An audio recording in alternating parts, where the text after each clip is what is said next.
Hari ini 12 September 2020. Pertama-tama puji dan syukur alhamdulillah, marilah kita senantiasa panjatkan kehadirat Allah Subhanahu wa taala atas limpahan rahmat, taufik, hidayah dan inayahnya pada kita semua. Yang mana kita masih diberikan iman, Islam dan kesehatan sehingga pada sore hari ini kita dapat berkumpul bersama dalam pengajian rutin kita Khalid bin Walid. Tak lupa salawat dan salam semoga Allah Subhanahu wa taala senantiasa curahkan pada junjungan kita Nabi besar Muhammad sallallahu alaihi wasallam serta keluarga dan para sahabatnya. Marilah kita awali pengajian kita dengan mengucapkan basmalah bersama-sama. Bismillahirrahmanirrahim. Baik, pekan ini kita masih membahas tafsir surat Al-Kahfi mulai ayat 83 yang akan dibawakan oleh Ustadz kita, Ustadz Kozin. Tapi sebelum kita mulai ke tema utama, untuk menambah keberkahan kajian kita kali ini, kita dengarkan dulu tilawah yang akan dibacakan oleh rekan kita, Saudara Roni, silakan.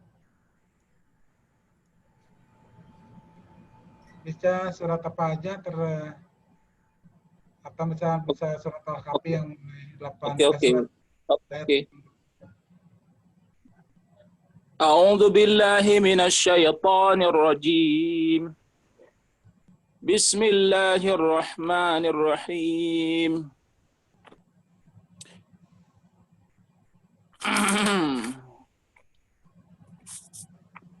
Innal ladzina kafaru sawa'un 'alaihim a'andzartahum am lam tunzirhum la yu'minun. Khatamallahu 'ala qulubihim wa 'ala sam'ihim وعلى أبصارهم غشاوة ولهم عذاب عظيم ومن الناس من يقول آمنا بالله وباليوم الآخر وما هم بمؤمنين يخادعون الله والذين آمنوا وما يخدعون إلا أنفسهم وما يشعرون في قلوبهم مرض فزادهم الله مرضا ولهم عذاب أليم بما كانوا يكذبون وإذا قيل لهم لا تفسدوا في الأرض قالوا إنما نحن مصلحون ألا إنهم هم المفسدون ولكن لا يشعرون وإذا قيل لهم آمنوا كما آمن الناس قالوا أنؤمن كما آمن السفهاء ألا إنهم هم السفهاء ولكن لا يعلمون وإذا لقوا الذين آمنوا قالوا آمنا وإذا خلوا إلى شياطينهم قالوا إنا معكم إنما نحن مستهزئون الله يستهزئ بهم ويمدهم في طغيانهم يعمهون أولئك الذين اشتروا الضلالة بالهدى فما ربحت تجارتهم وما كانوا مهتدين صدق الله العظيم.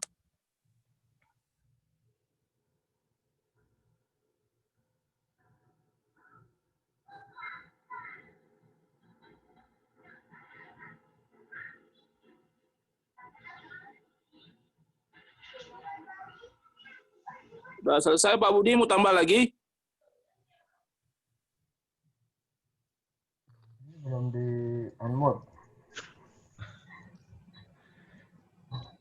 Ya, terima kasih Mas Roni atas tilawahnya. Alhamdulillah, semoga membawa keberkahan kita untuk pengajian minggu ini.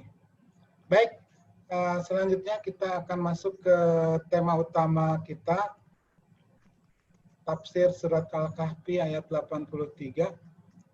Kepada Ustadz Nur Khazin, silakan waktu dan tempat dipersilakan. Untuk rekan-rekan yang mau bertanya, nanti silakan aja dicatat atau ditulis di chat yang ada di Zoom. Nanti kita bacakan satu persatu pertanyaannya. Ustadz silakan. Tafadhol. Assalamualaikum warahmatullahi wabarakatuh. Alhamdulillahirabbil alamin. Allahumma shalli wa sallim wa barik ala habibina wa nabiyyina wa maulana Muhammadin wa ala alihi wa ashabihi ajma'in. Tibtum wa taba mamsyakum wa tabawwa'tum minal jannati manzila. Allahumma 'allimna ma yanfa'una wanfa'na bima 'allamtana warzuqna hudan wa tuqan wa salahan innaka waliyyu dzalika wal qadiru alaih. Ikhwatil a'izza, alhamdulillah Allah mudahkan kita untuk kembali bersambung di sore hari ini waktu Saudi Arabia. Semoga Allah Subhanahu wa taala selalu memberkahi kita dan memberikan kita ilmu yang bermanfaat fi dinina wa dunyana wa ukhrana. Amin ya rabbal alamin. Insyaallah akan kita lanjutkan mentadabburi surat Al-Kahfi sampai pada ayat yang ke-83. Kita usahakan selesai kisahnya Dzulqarnain. Bisa dibagi screen-nya, Sayyid atau siapa yang jadi host? A'udzubillahi minasyaitonirrajim. Bismillahirrahmanirrahim. Wa yas'alunaka 'an dzil qarnain. Qul sa'atlu 'alaikum minhu dzikra. Pak Budi tolong dibaca, Pak Budi. Terjemahannya.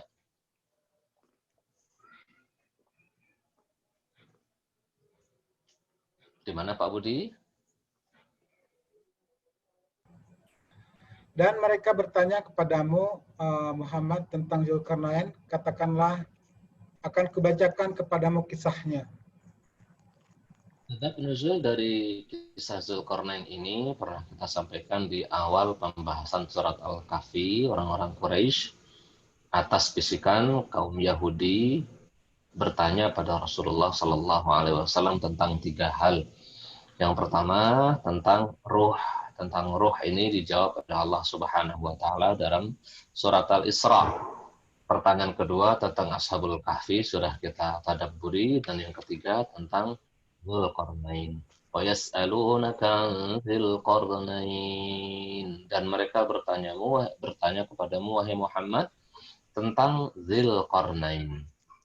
Mereka kembali kepada orang-orang kafir, dhamirnya tanya kepada Rasulullah Sallallahu Alaihi Wasallam tentang Dzulqarnain. Dzulqarnain ini adalah sebuah gelar. Sebuah gelar, bukan nama menurut pendapat yang paling masyhur di kalangan mufassirin. Siapakah Dzulqarnain itu? Banyak pendapat-pendapat Israiliyat yang bersumber dari Ka'ab al-Akhbar.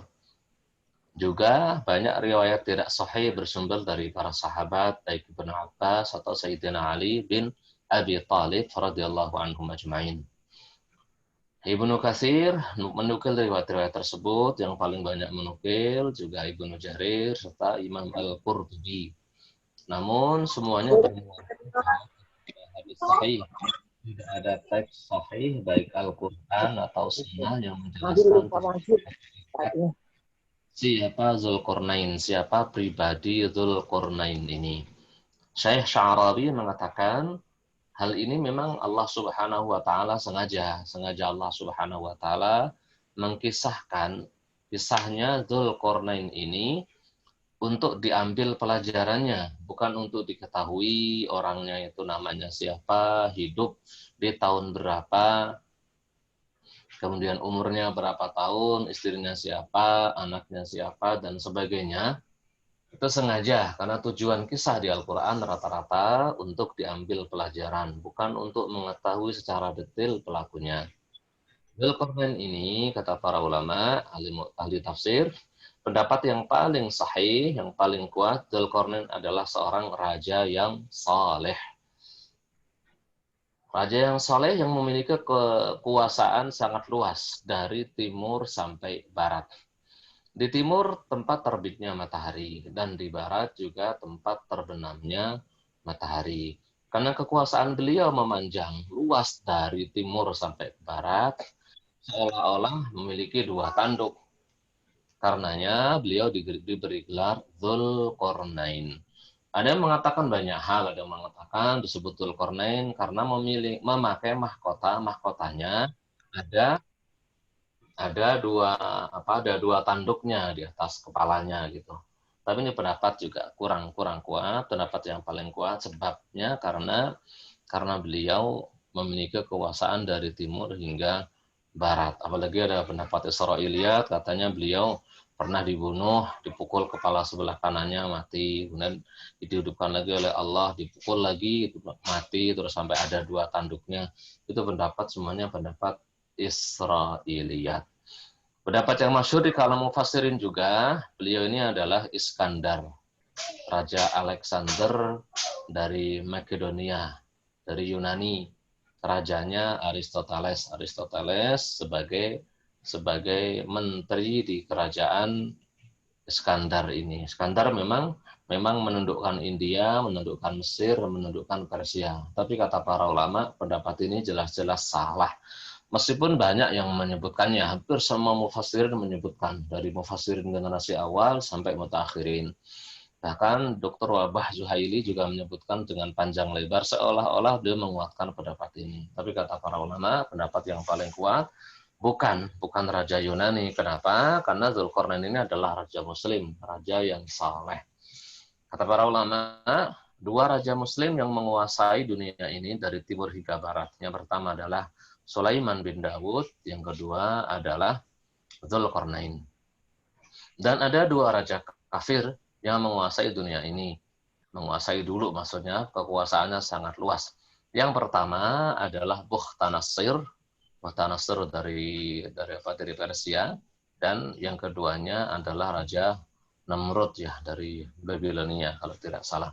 Itu 4 orang yang Allah takdirkan untuk bisa menguasai dunia dari ujung timur sampai baratnya.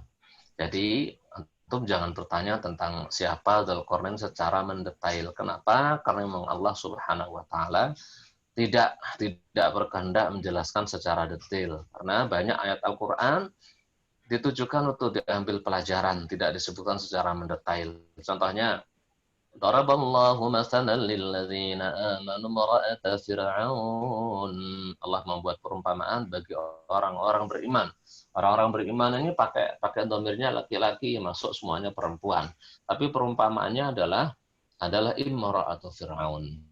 Istrinya Fir'aun. Siapa namanya, siapa bapaknya, bagaimana kehidupannya. Tidak disebutkan oleh Allah Subhanahu wa taala, melainkan sebagai pengingat, sebagai pengambil pelajarannya oleh seluruh manusia yang datang setelahnya.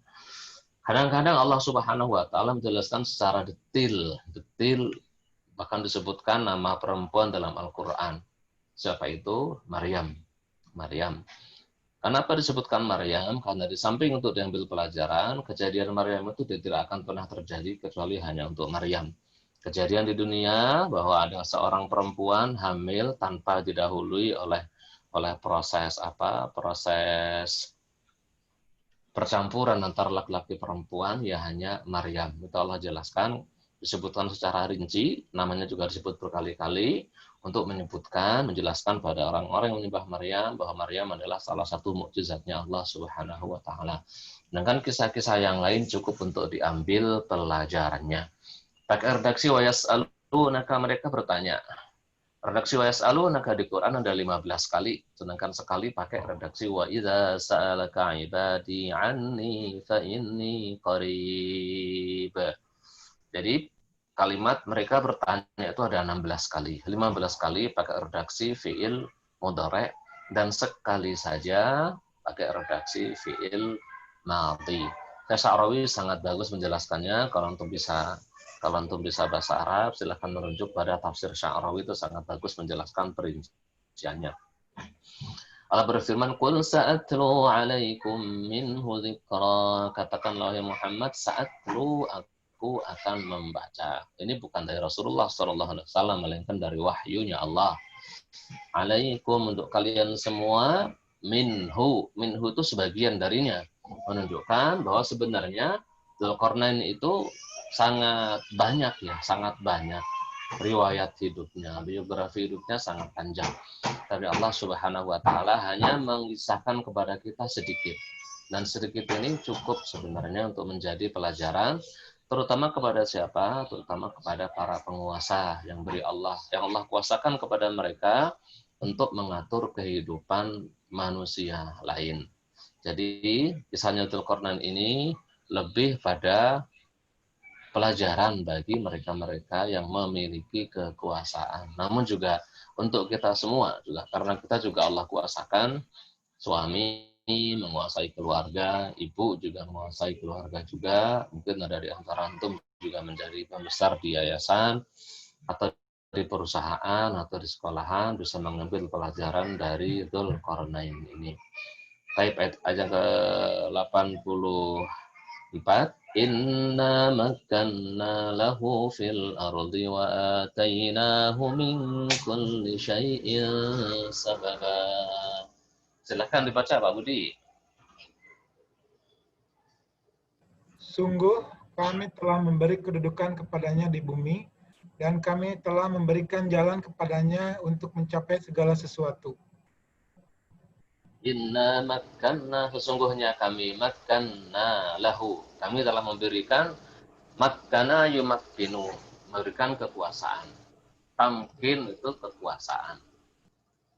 Kepadanya lahu fil ardi, di dunia ini, wa atainahu, dan kami berikan kepadanya min kulli syai', dari semua hal, sababa, jalan.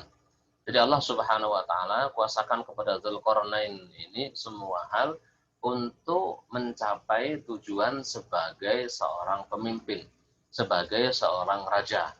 Bukan berarti terus Dzulqarnain ini memiliki kekuasaan tanpa batas.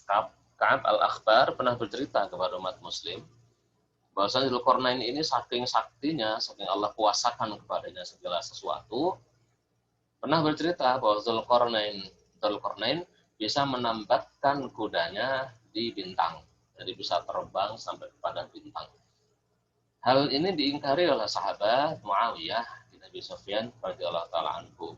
Namun dibantah oleh Ka'ab al-Akhbar dengan mengatakan inna makkanna lahu fil ardi wa atainahu min kulli syai'in sababa. Kata Ka'ab al-Akhbar kan Allah mengatakan kami berikan kepadanya jalan untuk menempuh semua hal yang dia mau. Para ulama menanggapi hal ini, ya benar tetap Sayyidina Muawiyah. Kenapa? Karena maksudnya di sini diberikan segala sesuatu hal untuk merealisasikan kebijakan-kebijakan sebagai raja, keinginannya sebagai raja, untuk menundukkan kerajaan-kerajaan di sampingnya, mungkin kerajaan-kerajaan tetangga, untuk menundukkan semua negara-negara lain di bawah kekuasaannya. Itu maksudnya. Ini bisa dikuatkan dengan ceritanya Bilqis. Wa utiyat min kulli syai'in wa laha 'arsyun 'azim.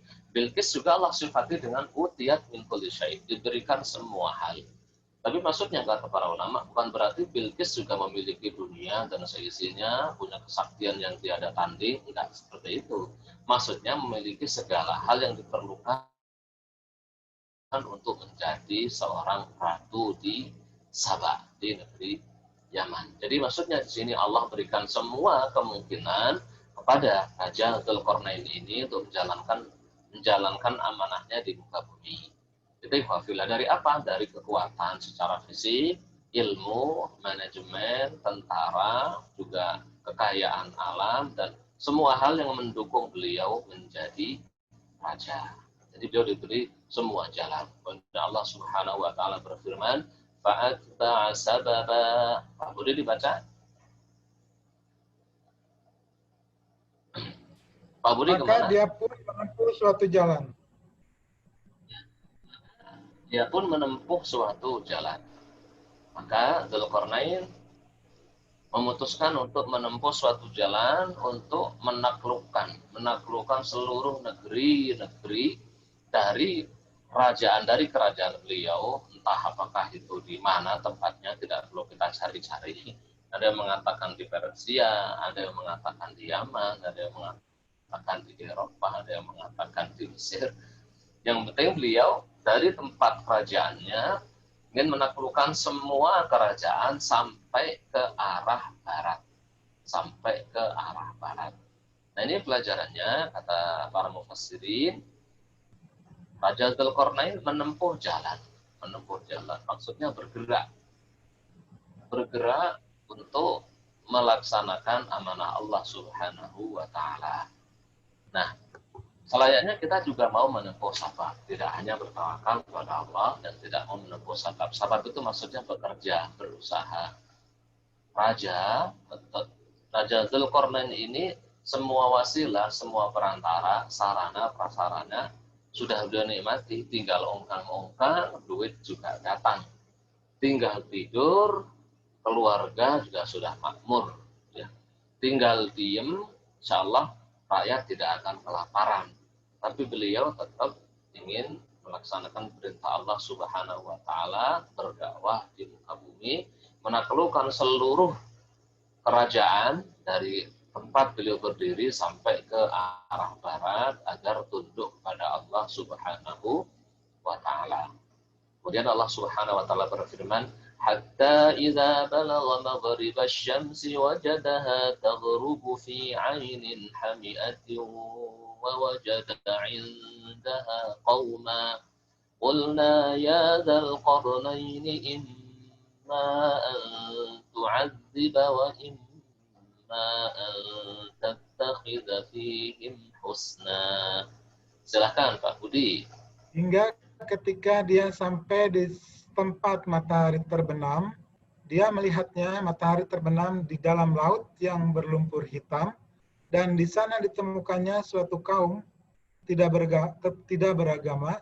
Kami berfirman, wahai Dzulqarnain, engkau boleh menghukum atau berbuat kebaikan, mengajak beriman kepada mereka. Kemudian beliau berjalan ke arah barat. Ke arah barat untuk berdakwah, membawa semua perangkatnya, entah pasukannya berapa, tidak perlu kita tanyakan. Beliau berjalan ke arah barat untuk menundukkan negeri-negeri hingga beliau mentok di suatu lautan.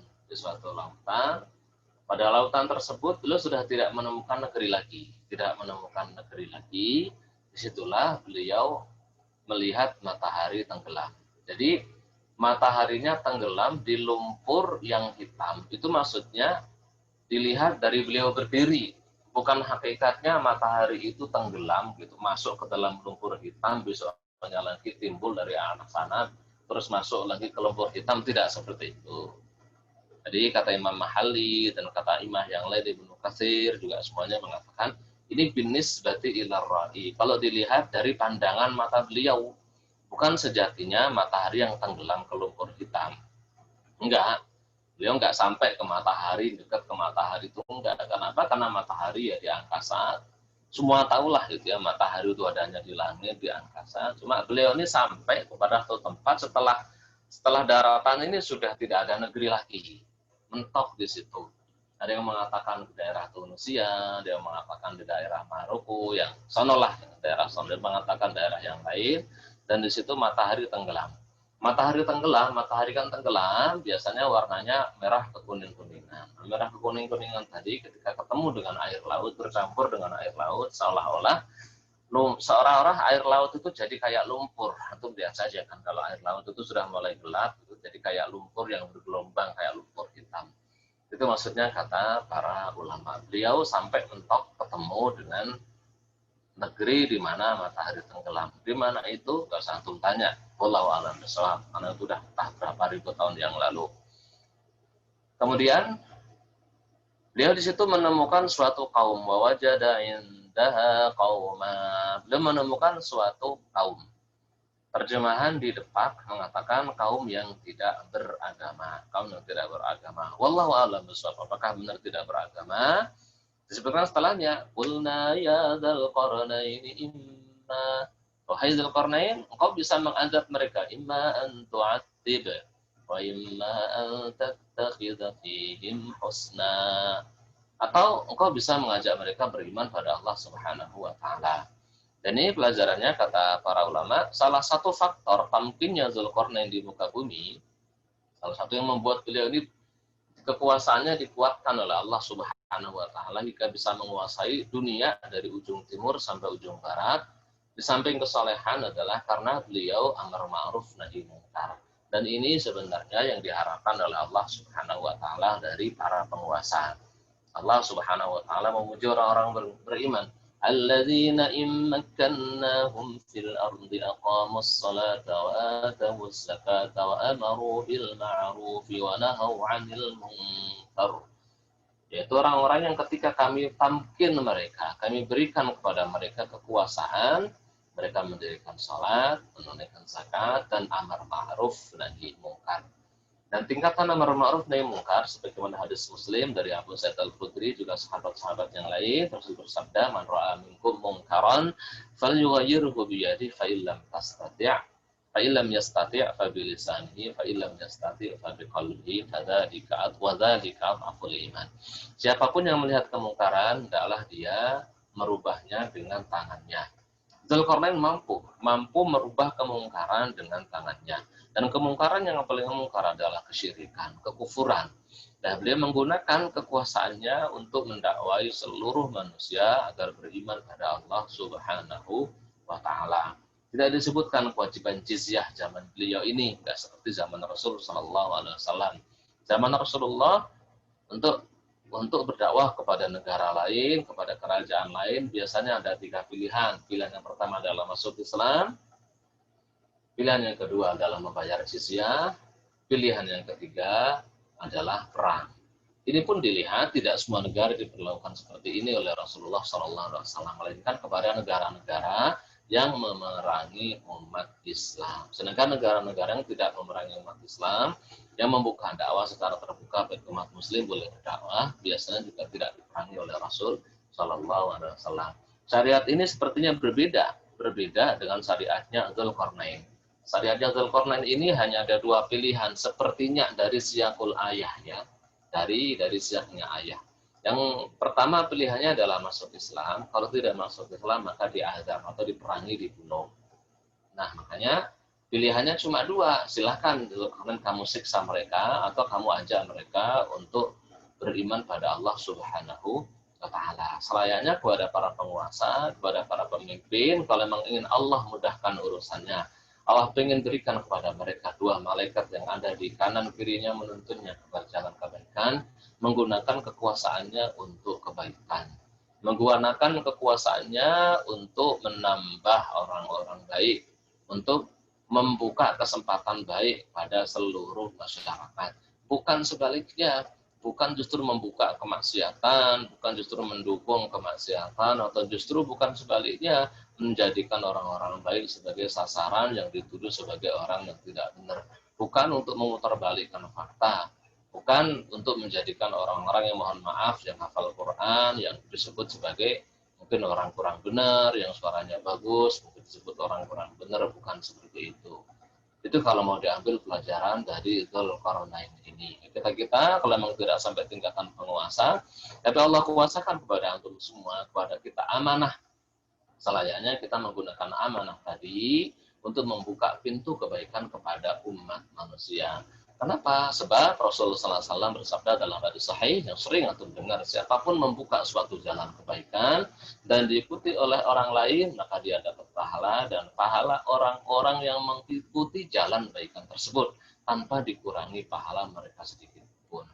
Jadi seandainya seorang pemimpin membuat kebijakan, dengan kebijakannya ini banyak orang salat, dengan kebijakannya ini banyak orang hafal Quran, dengan kebijakannya ini banyak orang yang pergi ke masjid, dengan kebijakannya ini banyak perempuan yang untuk aurat, dengan kebijakannya ini banyak orang yang tidak bisa baca Quran bisa menjadi baca Quran, banyak orang yang tidak hafal Quran bisa hafal barang 1-2 surat, 1-2 juz, dia mendapatkan kebaikan seluruh rakyatnya. Hitung saja tinggal rakyatnya berapa, kalau rakyatnya 1 juta ya kebalikan 1 juta orang.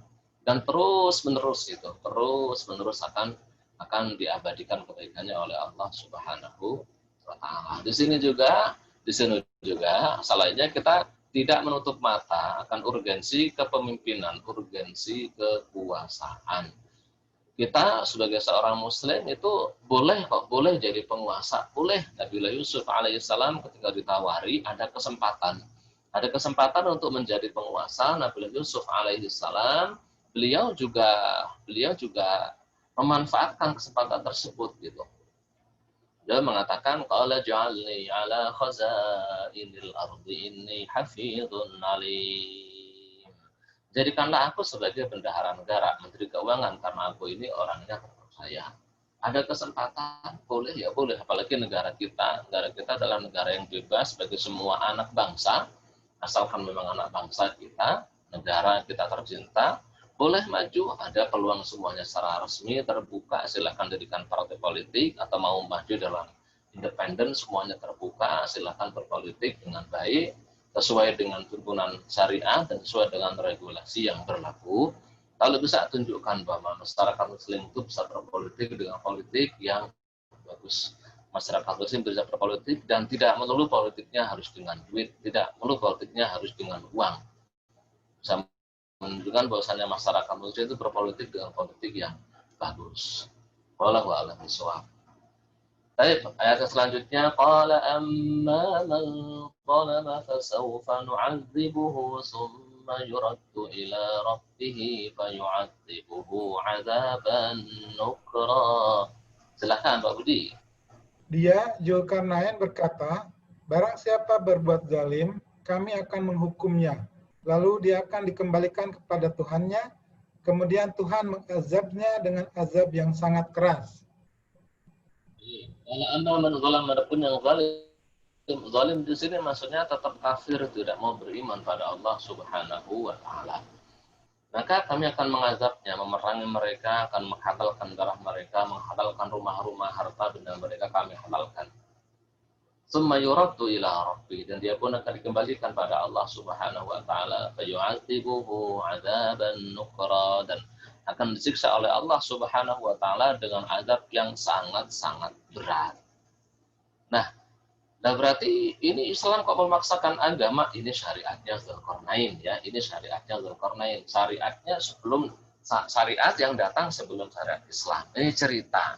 Untuk syariat Islam ya Allah Subhanahu wa taala berfirman dalam surat Al-Baqarah, la ikraha fid-din. Tidak ada pemaksaan dalam agama. Bahkan dari awal agama Islam muncul di Makkah, agama Islam sudah memiliki syiar, memiliki semboyan, memiliki slogan yang dihafal oleh seluruh penduduk Makkah, lakum dinukum waliyadin, untukmu agamamu dan untukku agamaku. Tidak ada paksaan beragama, untuk kalian agama kalian dan untuk kami agama kami. Jadi ini cerita tentang Zulkarnain, mungkin syariatnya berbeda dengan kita. Kalau kita tidak boleh memaksakan agama ini kepada penganut agama lain, silahkan. Mau masuk Islam dipikir-pikir dulu, dipikir, kalau sudah mantap silahkan masuk Islam, karena tidak ada pemaksaan dalam beragama Islam. Nah kemudian ayat ini menjadi dalil secara fikih, secara hukum fikih, bahwa hukuman bagi orang kafir di dunia tidak menghilangkan hukuman di akhirat. Jadi seandainya ada orang yang tidak muslim, orang non-muslim, orang kafir berbuat maksiat, atau bahkan orang muslim pun kalau berbuat maksiat dan tidak taubat pada Allah Subhanahu wa taala dan dia dihukum di dunia, nanti di akhirat hukumannya masih tetap menanti di sisi Allah Subhanahu wa taala. Berbeda dengan orang muslim, kalau dia berbuat salah, berbuat maksiat, mungkin mencuri atau mungkin berbuat kriminal, akhirnya dia di penjara dia taubat, sudah dihukum. Nah, taubatnya ini, hukuman di dunia ini menjadi kafarah, menjadi penghapus nanti hukuman di akhirat. Berbeda dengan orang-orang yang non-muslim. Ayat yang ke-88, wa amma man amana wa 'amila salihan falahu jazaa'ul husna wa sanaqulu lahu min amrina yusra. Monggo Pak Budi. Adapun orang yang beriman dan mengerjakan kebajikan, maka dia mendapat pahala yang terbaik sebagai balasan, dan akan kami sampaikan kepadanya perintah kami yang mudah. Adapun orang yang beriman dan beramal soleh, berarti mengaku beriman saja tidak cukup, beramal soleh saja juga tidak cukup. Iman dan amal soleh adalah satu paket, ibarat dua sisi mata uang yang tidak bisa dipisahkan. Ya, harus ada iman, harus ada amal soleh. Orang-orang yang mau mengimani dakwah kami, kata Zulkarnain, Orang yang mau beriman dengan dakwah ini, falahu jazaa'anil husna, maka mendapat pahala yang paling agung, pahala yang paling bagus, surganya Allah Subhanahu wa taala. Dan di dunia, wasanaqulu lahu min amrina yusra, dan kami akan berkata kepada mereka, menyampaikan pesan-pesan yang mudah-mudah, ya, sesama saudara muslim, sesama saudara beriman akan memiliki hak dan kewajiban yang sama. Nah, ini ikhwafillah, berarti sebenarnya akhlak kita kepada sesama muslim itu adalah bagaimana yang disabdakan oleh Rasulullah sallallahu alaihi wasallam, la yu'minu ahadukum hatta yuhibba li akhihi ma yuhibbu li nafsihi. Tidak beriman secara sempurna kalian sampai kalian mencintai hal-hal untuk saudaranya sebagaimana mencintai hal tersebut untuk diri sendiri. Itu pelajarannya. Selainnya kita sangat saling rukun. Dalam banyak hadis Rasulullah SAW menyebutkan, jangan la tahasadu wala tadabaru wala tanajasu dan sebagainya.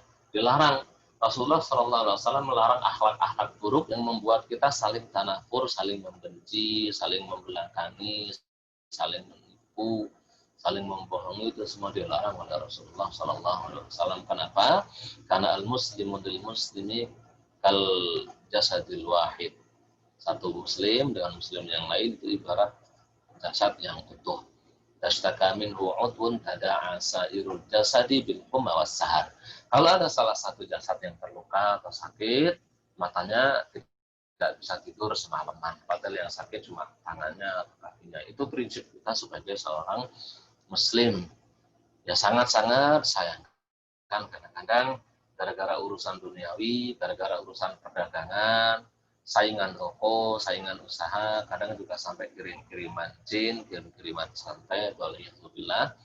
Gara-gara saingan usaha, minjem tangan orang, minjem kaki orang untuk mencelakai dan seterusnya, waliyahzubillah. Itu bukan akhlaknya orang-orang muslim. Orang-orang muslim ketika berusaha semuanya yakin.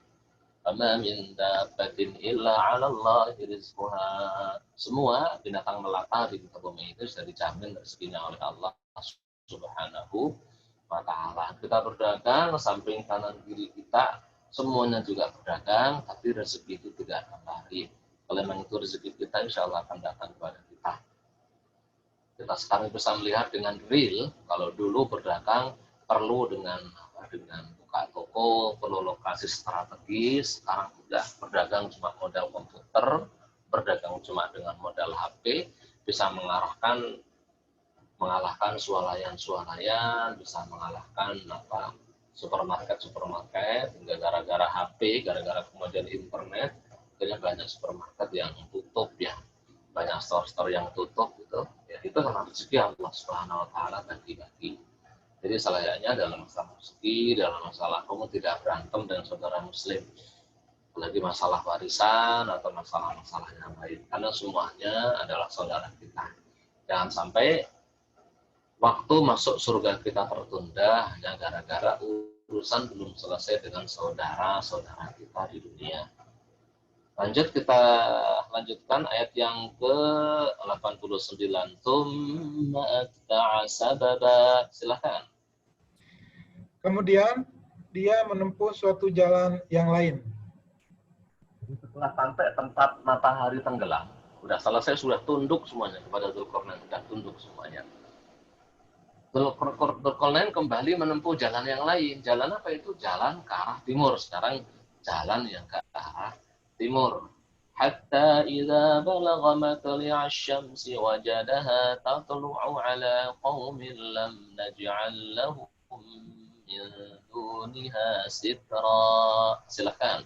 Hingga ketika dia sampai di tempat terbit matahari sebelah timur, didapatinya matahari bersinar di atas suatu kaum yang tidak kami buatkan suatu pelindung bagi mereka dari cahaya matahari itu. Dia sampai ke suatu tempat di mana matahari terbit. Di mana tempat itu? Wallahu a'lam. Yang Allah sebutkan di tempat tersebut Allah tidak menjadikan bagi orang-orangnya pelindung dari sinar matahari. Mayoritas ahli tafsir menafsirkannya, maksudnya orang-orang yang di situ itu adalah orang-orang yang tidak mengenal peradaban maju, orang-orang Badu, orang-orang Badu. Jadi mereka itu tidak membangun rumah, tidak menanam pohon, tidak. Mereka kalau matahari muncul masuk ke dalam gua, ke air-air yang dingin-dingin. Nanti kalau mataharinya sudah tenggelam baru keluar. Itu banyak penafsirannya, bukan saja tafsir Ibnu Katsir, tafsirnya Sa'rawi, tafsirnya Zuhairi, dan tafsir a'imah yang lain. Itu nafsirkannya gitu.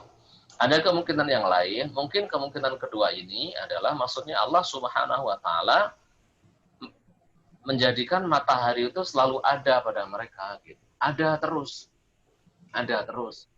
Jadi mataharinya itu nggak pergi-pergi, ada terus mataharinya ada.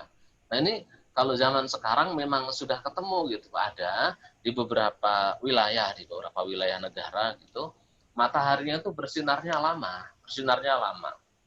Dari 24 jam itu mungkin tenggelamnya cuma kadang ada 3 jam, cuma 4 jam gitu. Atau mungkin kurang dari itu, ada di sebagian daerah. Nah, dua kemungkinan itu muhtamal, bisa warid, bisa ditafsirkan itu. Tapi karena zaman dahulu mungkin belum ketemu daerah tersebut, makanya para ulama banyak menafsirkan maksudnya adalah daerah tersebut orang-orangnya orang-orang benar-benar masih Badu. Tidak mengerti peradaban, nggak tahu bangun rumah, dan tidak tahu apa-apa. Kalau ada matahari, mereka sembunyi di gua. Kalau matahari kumpul, kan mataharinya udah tenggelam, baru mereka keluar. Pemanaan yang kedua tadi sepertinya lebih cocok ya, kalau saya lihat itu sepertinya lebih cocok negeri daerah timur, dan di situ mataharinya itu ada dari 24 jam itu lebih banyak matahari munculnya daripada tenggelamnya. Kalau kita kan relatif berimbang ya, kalau di kita itu relatif berimbang. Kadang malah biasanya panjang malamnya atau panjang siangnya. Kalau di Saudi sini kadang ya panjang malamnya, kadang panjang siangnya. Kalau sekarang ini di Saudi masih panjang siangnya daripada panjang malamnya. Nanti kalau musim dingin ganti itu, giliran malamnya yang panjang, siangnya yang pendek. Dan ini Dzulqarnain berjalan lagi untuk menaklukkan negeri-negeri sampai ke arah negeri matahari terbit. Ya, itu ya yang dilakukan oleh Dzulqarnain itu apa? Sama yang dilakukan oleh Dzulqarnain itu sama dengan yang dilakukannya di negeri-negeri arah barat. Diajak untuk masuk agamanya Allah Subhanahu wa taala, yang mau beriman dimuliakan, yang tidak mau beriman dihinakan oleh Dzulqarnain. Kadzalika wa qad ahaqna bima ladaihi khubra. Silakan akhi. Demikianlah, dan sesungguhnya kami mengetahui segala sesuatu yang ada padanya, Dzulqarnain.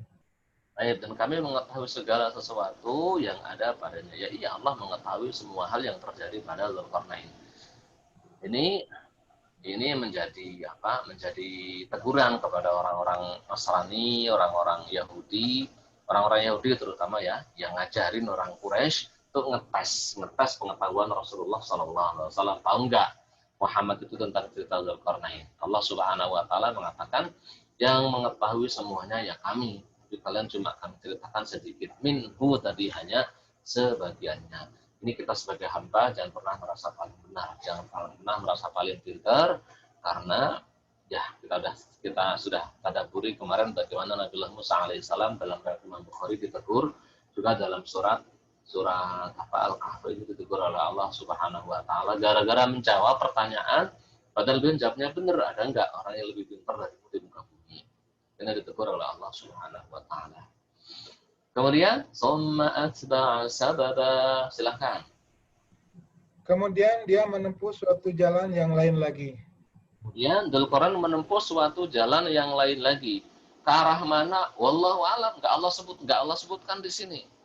Ada yang mengatakan ke arah Azerbaijan, ke arah Armenia, Azerbaijan. Letak yang paling pasnya di daerah namanya Kyrgyzstan, di negara namanya Kyrgyzstan. Dulu bagian dari Uni Soviet, sekarang jadi sebuah negara merdeka tersendiri. Kami dulu pernah punya tetangga dari Kyrgyzstan ini. Nah, orang-orangnya ya mata-matanya mata sipit gitu, muka-mukanya kayak ya tahulah muka-muka orang-orang sana yang kayak baju besi dipukul-pukulin itu dalam redaksi hadisnya. Nah, Hatta idza balagha baina as-saddaini wajada min dunihima qauman la yakaduna yafqahuna qawla. Silakan. Hingga ketika dia sampai di antara dua gunung, didapatinya di belakang kedua gunung itu suatu kaum yang hampir tidak memahami pembicaraan. Jadi sampai di dua gunung yang sangat-sangat tinggi. Dua gunung ini berhadapan-hadapan, berhadapan-hadapan. Nah, di sebelah sininya gitu, sebelah sininya ada kaum, ada sebuah negara besar. Nah, ini bahasanya tuh bahasa sangat sulit sekali dipahami. La yakaduna yafqahuna qawla. Jadi hampir tidak memahami pembicaraan. Ya, mereka maksudnya mereka bisa berkomunikasi antara mereka. Tapi bahasa mereka itu benar-benar sulit dipahami. Tapi Dzulqarnain tahu. Jadi salah satu keutamaan Dzulqarnain ini kata para ahli tafsir, Dzulqarnain itu menguasai banyak bahasa, mampu berkomunikasi dengan banyak negara, dengan banyak bangsa. Untuk bangsa yang tidak bisa berbicara aja gitu, berbicaranya aneh, unik, gitu, dia masih bisa memahaminya. Nah, akhirnya si bangsa tadi, orang-orang di bangsa tersebut, di negara tersebut, ngadu kepada Dzulqarnain. Ngadunya bagaimana? Qalu ya Dzulqarnaini inna ya'juja wa ma'juja mufsiduna fil ardi fahal naj'alu laka kharjan ala an taj'ala bainana wa bainahum sadda. Silakan. Mereka berkata, wahai Dzulqarnain, sungguh Ya'juj dan Ma'juj itu sekelompok manusia berbuat kerusakan di bumi, maka bolehlah kami membayarmu imbalan agar engkau membuatkan dinding penghalang antara kami dan mereka. Mereka berkata, ya Dzulqarnain, wahai Raja Dzulqarnain. Jadi didakwahi sudah, menerima imannya sudah. Kemudian sudah jadi rakyatnya. Gitu. Dia minta kepada Dzulqarnain, wahai Dzulqarnain, Raja Dzulqarnain, sesungguhnya di balik sana. Ini kan tadi ada dua gunung. Di tengah dua gunung ini ada apa? Ada lembah besar gitu, lembah yang benar-benar luas, lembah yang luas. Di seberang sono ada kaum. Kaumnya itu adalah dua kabilah besar, yaitu Ya'juj dan Ma'juj. Ya'juj dan Ma'juj itu mereka membuat kerusakan di muka bumi. Membuat kerusakannya benar-benar rusak. Membunuh, makan semua hal, minum semua hal, membakar semua hal, itu Ya'juj dan Ma'juj. Bisa enggak kami membayar engkau, kalau engkau bisa membuat bendungan, membuat benteng antara mereka dan kami, maka kami akan memberimu imbalan. Kharjan itu sebagai imbalan. Nah, siapa Ya'juj dan Ma'juj? Ya'juj dan Ma'juj pakai jim ya, bukan Ya'juj dan Ma'juj, enggak. Ya'juj dan Ma'juj. Seluruh ulama sepakat bahwasanya Ya'juj dan Ma'juj adalah keturunan Nabiullah Adam alaihissalam. Dalam hadis sahih, Allah Subhanahu wa taala pernah berfirman kepada Adam, wahai Adam, masukkanlah dari 1000 keturunanmu 999-nya ke neraka. Satunya yang peluang ke surga. Allah Adam alaihissalam bersedih, akhirnya diceritakan bahwa dari 1000 tadi yang satu adalah kalangan dari kita, manusia biasa. Sedangkan yang 999 adalah dari kalangan Ya'juj dan Ma'juj. Itu jadi seluruh ulama sepakat bahwasanya Ya'juj dan Ma'juj adalah dari keturunan Nabiullah Adam alaihissalam. Nah, keturunan secara murni benar-benar dari Nabiullah Adam yang beliau berkumpul dengan istrinya Ibunda Hawa, atau cara lain. Imam Nawawi nukil dalam Syarah Sahih Muslim, nukil pendapat yang gharib, sangat pendapat yang aneh sekali. Ini juga dinukil oleh Ibnu Katsir, nukil oleh oleh Qurtubi dan aimah yang lain. Imam Nawawi nukil, tapi setelah nukil itu Imam Nawawi mengingkari. Itu nggak mungkin secara logika, secara syar'i tidak mungkin. Jadi katanya ada satu pendapat, ini entah dari Yahudi atau apa, Nabiullah Adam alaihissalam, mohon maaf ya, Nabiullah Adam itu mimpi basah, ya dalam mimpi basah. Nah, mimpi basah, mohon maaf, air mani beliau itu tumpah ke tanah. Tumpahnya banyak. Nah, dari air mani tersebut itulah, karena bercampur dari tanah, kemudian muncullah makhluk. Itu keturunan beliau gitu, dari air mani beliau, yaitu Ya'juj dan Ma'juj. Yang makhluk ini memiliki bentuknya itu macam-macam. Dalam Al-Akhbar itu menyebutkan ada 3 jenis gitu. Jadi yang pertama yang seperti pohon arus. Pohon arus itu kalau bahasa kita pohon apa ya? Jadi kalau orang Arab di Syam tuh banyak pohon arus. Pohonnya sangat gede sekali, belum gede dan tinggi. Terus ada yang kecil-kecil juga, yang sekitar 10 hasta gitu. Dan mereka berambut. Terus ada juga jenis ketiga itu yang kecil-kecil, pendek-pendek, telinganya panjang, ekornya juga panjang. Cuma Ibnu Katsir dalam kitab Al-Bidayah wa Nihayah juga tafsir Ibnu Katsir sendiri, juga Imam Nawawi dan a'immah yang lain mengatakan ini pendapat ini benar-benar pendapat tidak masuk akal, pendapat yang nggak pakai logika gitu. Dulu pernah dengar seorang mubaligh, mohon maaf ya, istitrat sedikit, intermezzo. Pernah dengar seorang mubaligh bercerita, Semar itu adalah dari air maninya Nabi Adam yang tumpah ke tanah. Terus jadinya Semar jadi ke bumi, terus jadi ketuanya Pendawa, musuhnya Kurawa. Kita bilang itu dalil dari mana? Kok aneh-aneh. Sama dengan ceritanya orang yang tidak senang rokok. Ceritanya orang tidak senang rokok itu, kata orang nggak senang rokok, ngarang hadis palsu. Katanya dulu iblis itu dicambuk oleh malaikat, disiksa oleh malaikat, akhirnya terkencing. Nah, kencingnya iblis tadi itu jatuh ke tanah, ke bumi, tumbuhlah satu tumbuhan namanya tembakau. Nah, katanya seperti itu.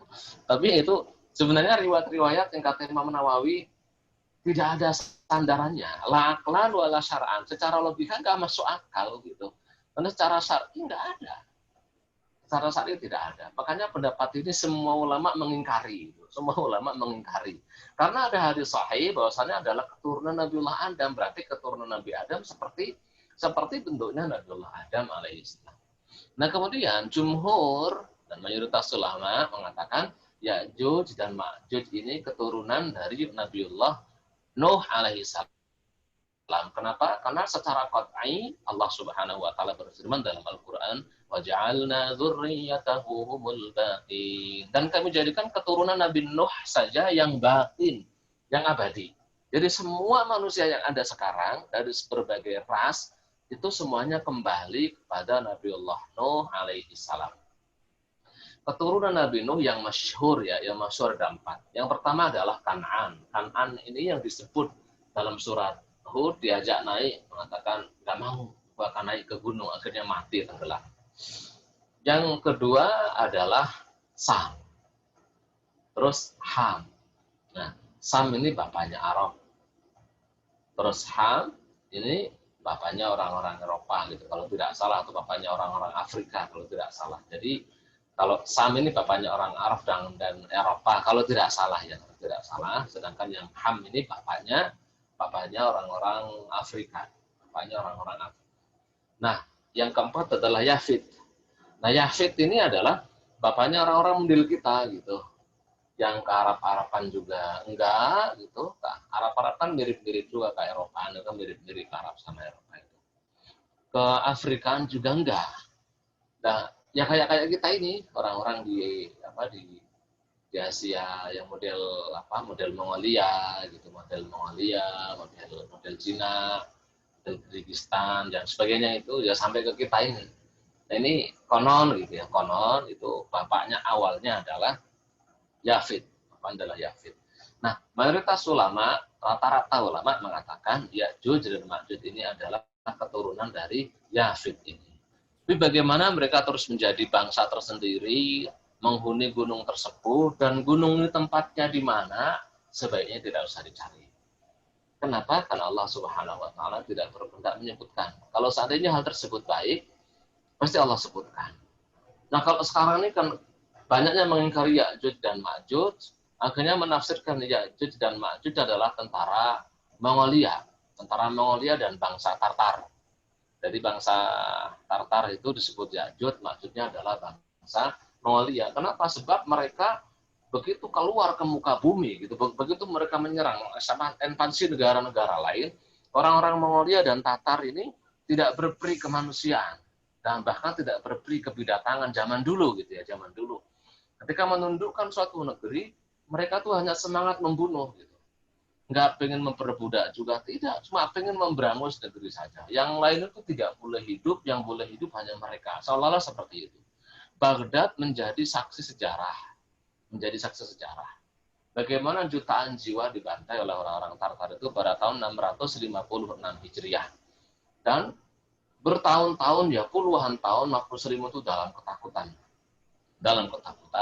Sampai mereka berhasil diusir oleh Sultanan dinasti Mamalik yang berhasil mengalahkan Tartar, pasukan Tartar ini. Dan ini pendapat ini justru anehnya itu dibuat oleh Dr. Abbas Wahidi dalam kitab Tafsir Al-Munir.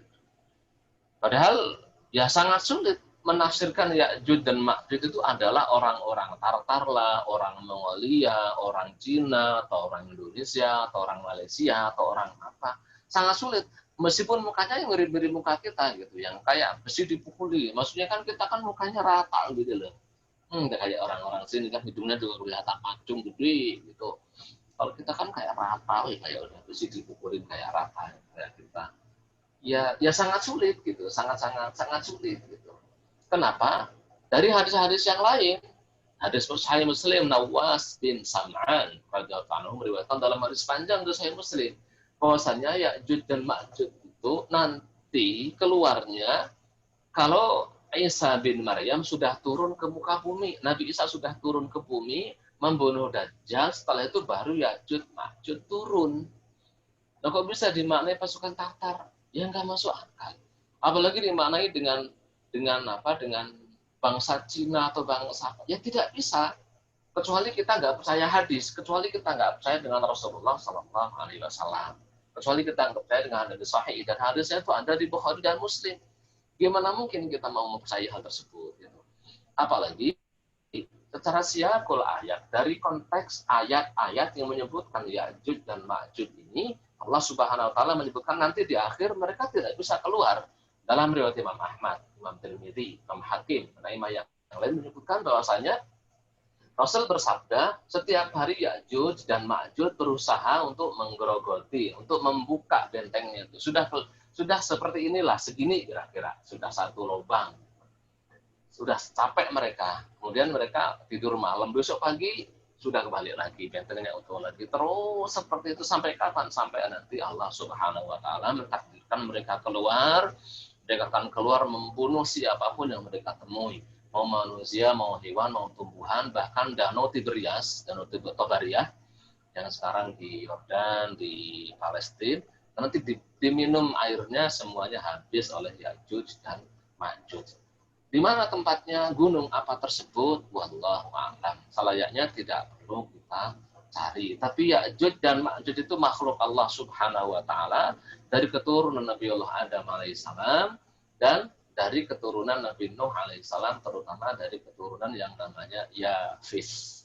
Itu menurut jumhur ulama. Jadi bentuknya ya sama seperti manusia. Ya, riwayat-riwayat yang mengatakan kupingnya kayak kucing lah, kayak apa. Ada yang kadang ada film-film Hollywood itu, kalau antum buka YouTube, Ya'juj dan Ma'juj gitu, di pembukaannya itu film-film apa ya? Yang film kupingnya gede-gede gitu, dianggap Ya'juj dan Ma'juj. Enggak seperti itu ya. Wallahu a'lam. Jadi itu terkait Ya'juj dan Ma'juj. Mereka ada. Ibnu Hazm mengatakan meskipun kita tidak tahu di mana tempatnya itu, tetap bumi ini memang mengandung banyak misteri yang belum tersingkap. Bukan berarti kita tidak percaya. Sedangkan mengada-ngadakan perkara yang tidak ada ilmunya apakah adalah hal batil.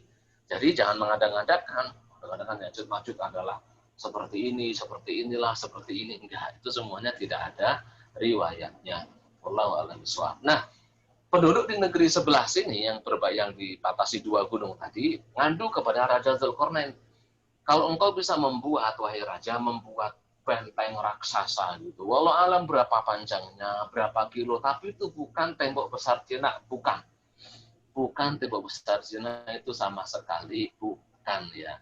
Bukan. Ini tembok di mana? Walau alam.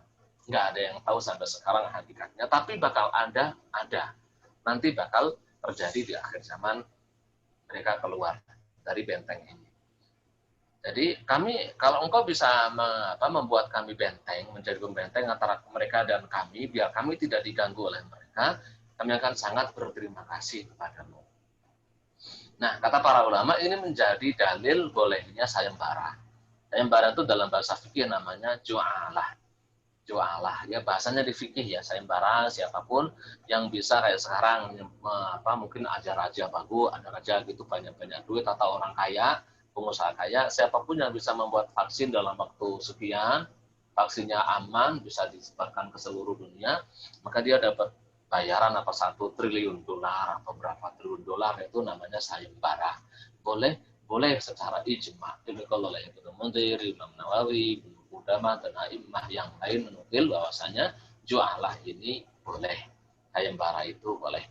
Ini juga menjadi dalil bolehnya ijarah, nyewa orang untuk bekerja dan mendapat bayaran. Boleh. Tapi ya bahasanya di fikih. Kemudian pelajaran selanjutnya dari ayat ini, selayaknya raja itu tidak memanfaatkan kedudukannya untuk ngeruk kekayaan dari rakyatnya.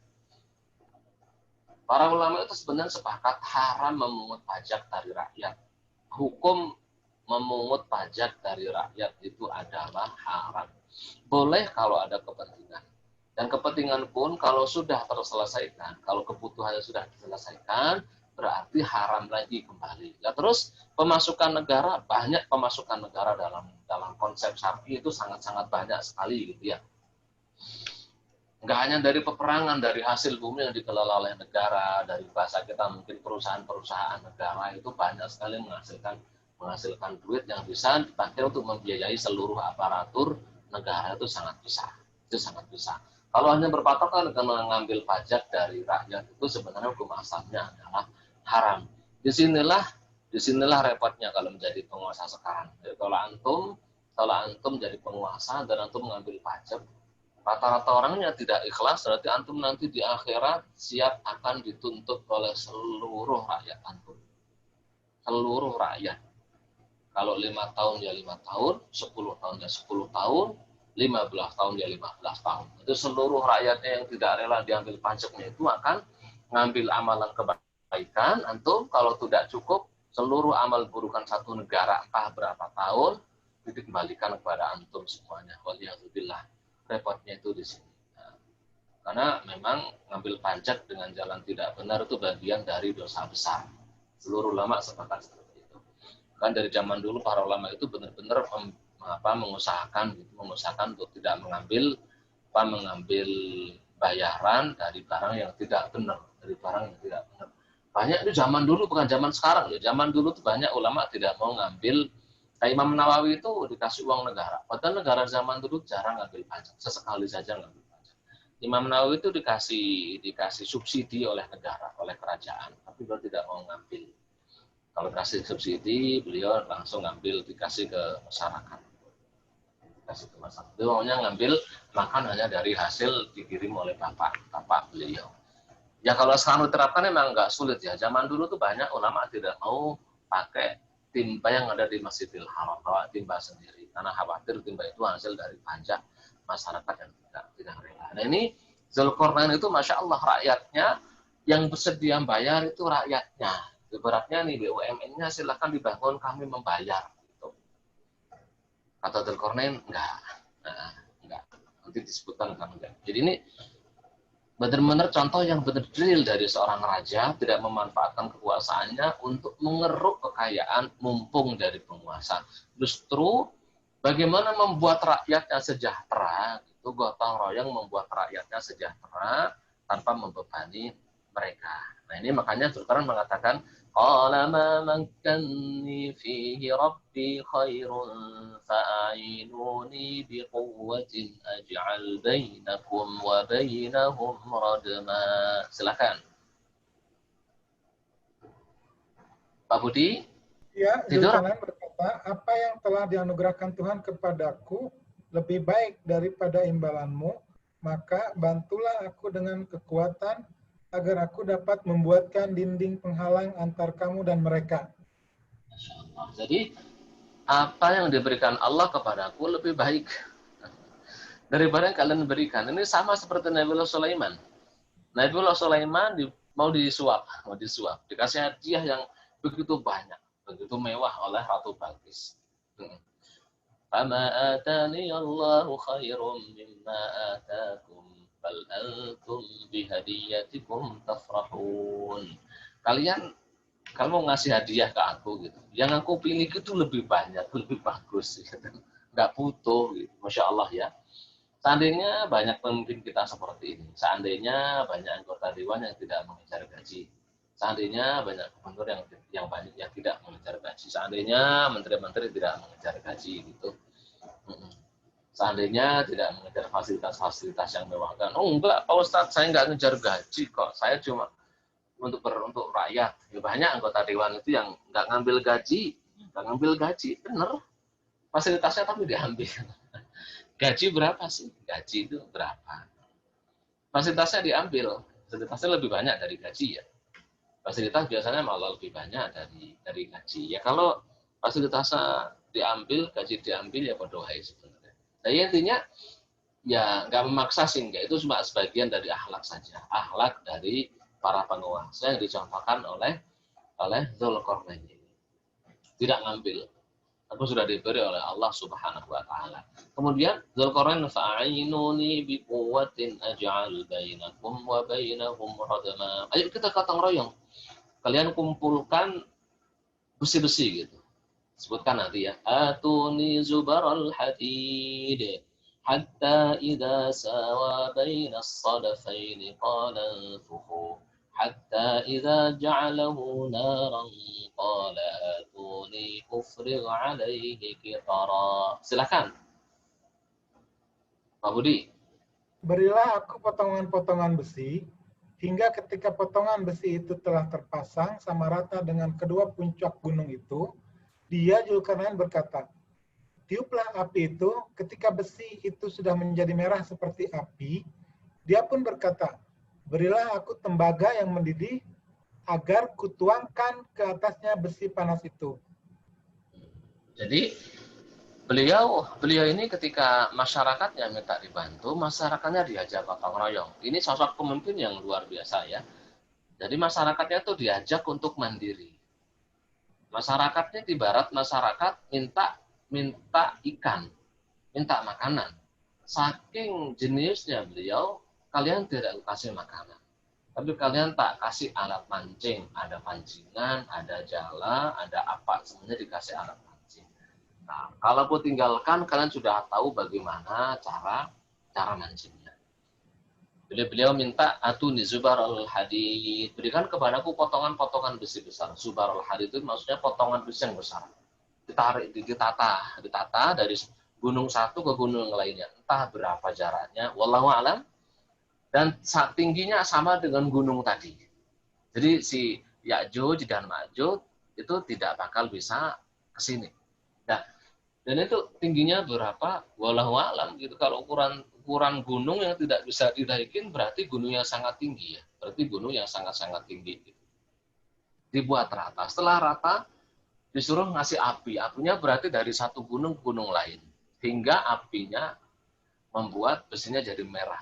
Setelah apinya memerah, kemudian dituangkan padanya cairan tembaga. Jadi ya nggak bisa, di bentengnya benar-benar sangat-sangat kuat dan sangat-sangat kokoh. Kata Imam Qurtubi, secara fikih ini bisa diambil pelajaran bahwa orang-orang yang berbuat kriminal dan tidak ada batasan hukuman dari syariat boleh dipenjara. Ayat ini yang menjadi dalil para ulama membolehkan memenjarakan pelaku kriminal sesuai dengan kriminalnya ya. Tentunya serahkan kepada hakim masing-masing yang menentukannya. Biasanya dituntut oleh jaksa, nanti diputuskan oleh hakim yang menentukan berapa hukumannya dilihat dari kasusnya. Kalau dalam syariat agama, selama tidak ada hukuman had atau hukuman yang ditentukan oleh syariat, Yang ada hukum, ada ketentuan dalam syariat namanya had. Yang tidak ada disebut hukuman ta'zir. Ta'zir ini ditentukan, diperkirakan, diputuskan oleh hakim. Kalau dipenjara, dipenjara. Kalau didenda, didenda. Kalau disuruh mengganti, itu diserahkan kepada hakim. Sedangkan had yang ada aturannya. Mencuri, kalau sampai batasan nisab, dipotong tangannya. Kalau tidak sampai batasan nisab, dipenjara. Seperti itu. Terus anggap berzina itu bisa sampai dirajam. Kalau tidak sampai berzina, mungkin dipenjara berapa hari. Sebegitulah. Itu namanya hukuman ta'zir. Jadi boleh. Jadi menjadi dasar memang boleh memenjarakan pelaku kriminal. Karena Ya'juj dan Ma'juj adalah semuanya pelaku kriminal. Jadi dua bangsa Ya'juj dan Ma'juj itu semuanya pelaku kriminal. Oleh Dzulqarnain akhirnya dipenjara. Nah, kenapa tidak naik dari sisi yang lain? Nggak bisa.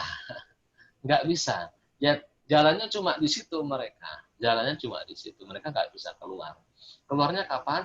Nanti setelah Isa bin Maryam membunuh Dajjal. Setelah itu Allah mewahyukan kepada Nabiullah Isa alaihissalam, wahai Isa, sudah datang waktunya akan keluar muncul hamba-hambaku yang tidak ada satupun makhlukku bisa membunuhnya.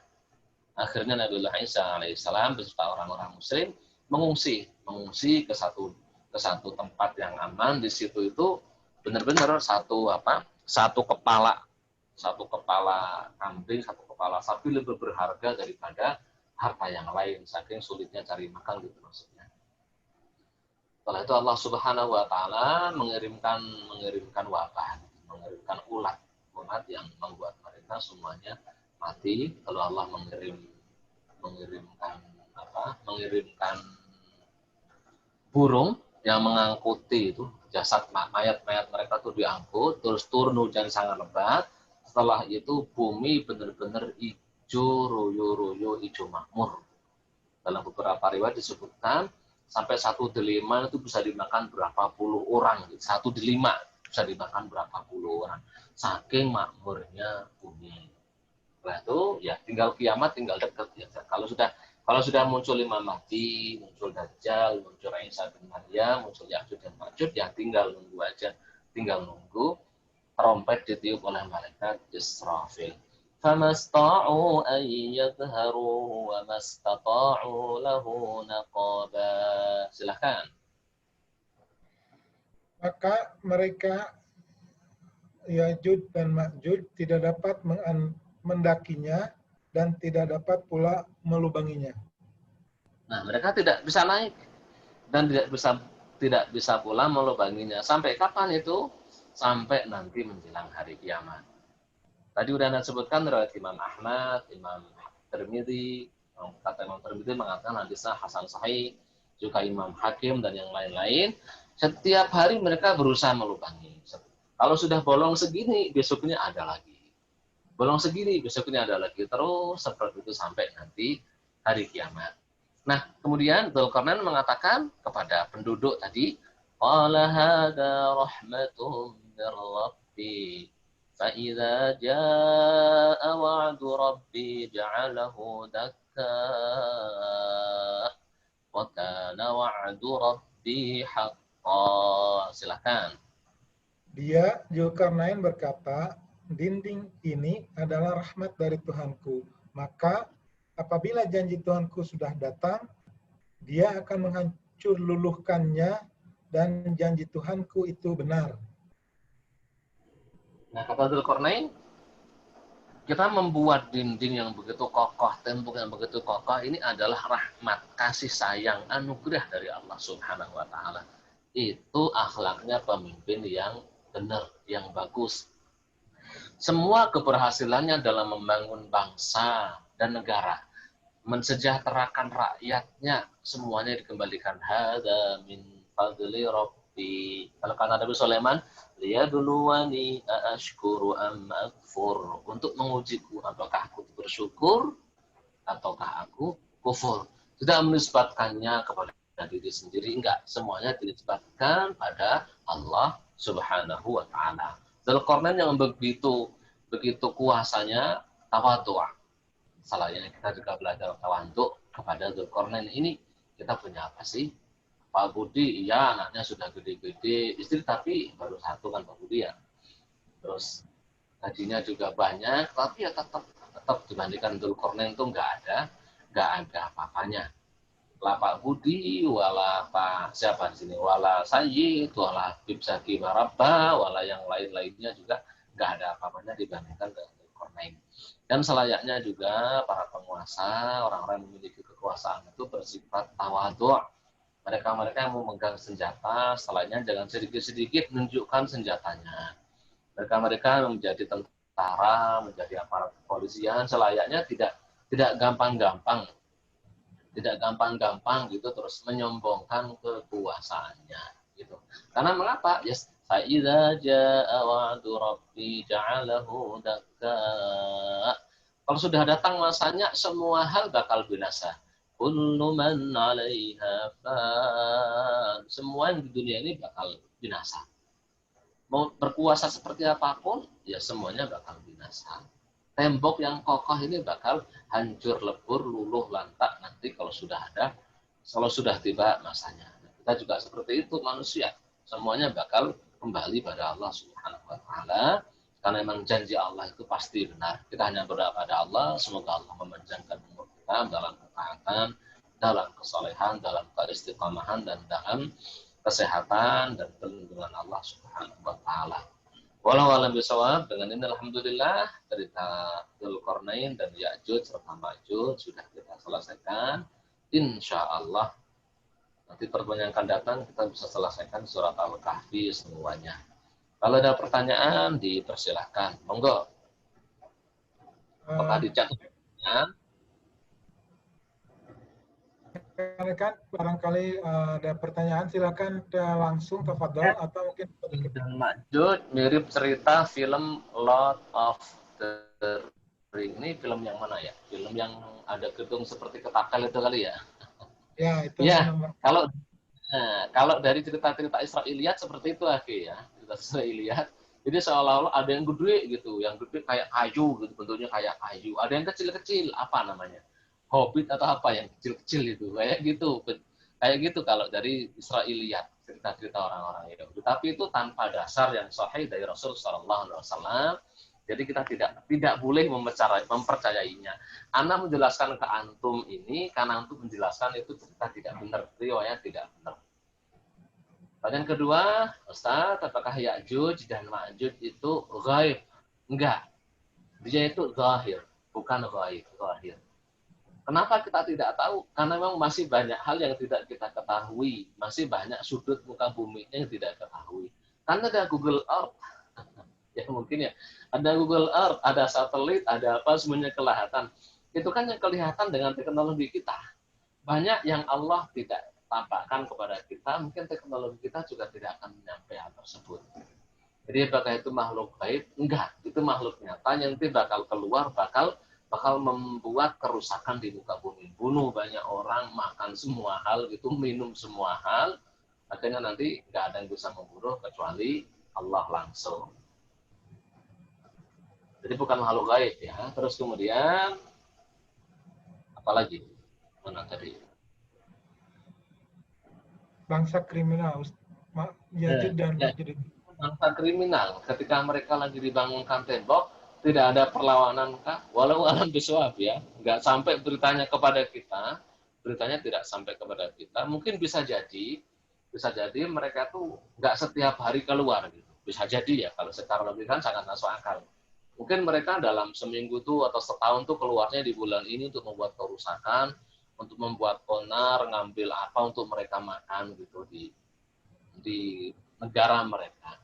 Nah selain itu mereka tidak. Nah mungkin masa kosong itulah dibuatkan tembok itu. Atau mereka juga tidak kuat menghadapi bala tentaranya. Dzulqarnain itu kemungkinan secara hukum akli tidak mustahil. Atau mungkin mereka juga dengan bangsa yang berseberangan tadi itu mereka kuat juga. Karena bangsa berseberangan tadi kan juga bangsa primitif, bahasanya juga bahasa tidak bisa dipahami kecuali oleh Dzulqarnain gitu. La yakadun yafqahuna qawla. Saking primitifnya. Mungkin itu sangat-sangat secara logika tidak menutup kemungkinan. Jadi karena tidak ada keterangan, kita ya Pakai kemungkinan aja, tapi ingat itu hanya kemungkinan. Kemudian Assalamualaikum warahmatullahi wabarakatuh. Tentang cerita Dzulkarnain itu ada di gunung mana? Tadi udah Hana jelaskan kan semua. Allah tidak menjelaskan gunung mananya. Ada yang mengatakan di negeri yang namanya Kyrgyzstan, antara Armenia dan Azerbaijan. Pernah ada yang meneliti ke sana, tapi lagi-lagi itu cuma katanya dan tidak boleh kita percaya. Kenapa? Karena memang Ya'juj dan Ma'juj sampai sekarang belum keluar. Karena negeri tersebut sekarang sudah dijelajahi oleh manusia dan tidak ada benteng-benteng tersebut, hanya dikira-kira saja. Ada potongan besi, ya banyak potongan besi di dunia ini banyak, tapi bukan itu maksudnya. Wallahu a'lam. Kemudian dari Pak Cecep, ahlan wa sahlan Pak Cecep, Bapak Dzulkarnain juga Nabi. Ikhtalafal ulama fi Dzulkarnain, apakah Nabi? Ada yang mengatakan malaikat yang Allah turunkan jadi manusia. Ada yang mengatakan Nabi. Ada yang mengatakan sekedar wali, raja yang wali yang jadi raja dan soleh. Dan pendapat yang terakhir ini kata Ibnu Hajar al-Asqalani dalam Fathul Bari adalah pendapatnya jumhur dan mayoritas ulama. Jadi beliau bukan Nabi, bukan juga malaikat manusia biasa, wali yang Allah beri kekuasaan, kita bisa menaklukkan dunia dari ujung barat hingga ujung timur. Kemudian pertanyaan selanjutnya, mana duluan, Dajjal atau Ya'juj dan Ma'juj? Secara tekstual hadisnya Muslim, juga Bukhari, juga hadis yang lain, secara tekstualnya Dajjal duluan. Setelah Dajjal, baru Ya'juj dan Ma'juj yang muncul. Apakah benar Dajjal sudah lahir dan hidup seperti sekarang ini? Nggak tahu ya, saya nggak tahu karena Anda juga nggak kenal siapa maknya, bapaknya juga siapa, negaranya juga siapa, wallahu a'lam. Tapi kalau dari hadisnya Sahih Muslim, juga hadis Bukhari yang menceritakan tentang jasafah, Dajjal itu dari zaman dulu berarti sudah ada, gitu ya. Dari zaman dahulu itu sudah ada. Ada salah seorang sahabat yang awalnya Nasrani, terus kemudian pas masih beragama Nasrani beliau berlayar, dan berlayar itu beliau terdampar. Kena ombak besar, diombang-ambingkan di lautan, kemudian terdampar satu pulau. Di pulau tersebut, pulau tidak berpenghuni, beliau dan rombongan ini ketemu dengan makhluk yang depannya sama belakangnya nggak ketahuan. Jadi mana mukanya, mana buntutnya itu nggak tahu, mana depan, mana belakangnya nggak tahu. Banyak bulunya dan bisa ngomong, bisa berbicara. Berbicara ditunjukkan kalau di dalam satu gua besar, di situ masuk ke gua ketemu dengan makhluk yang sedang dibelenggu. Dan makhluk itu kata Rasulullah SAW adalah Dajjal. Nanti Dajjal itu kalau secara tekstual hadis ini sudah ada dari zaman dahulu gitu. Dan sepertinya Dajjal memiliki kekuatan yang luar biasa gitu. Memiliki kekuatan yang luar biasa, makanya kita temukan hadis di Bukhari, di Muslim, dan Ashabus Sunan. Dulu di Madinah itu ada keturunan Yahudi, namanya Sofi, terkenalnya dengan nama Ibnu Sayyad.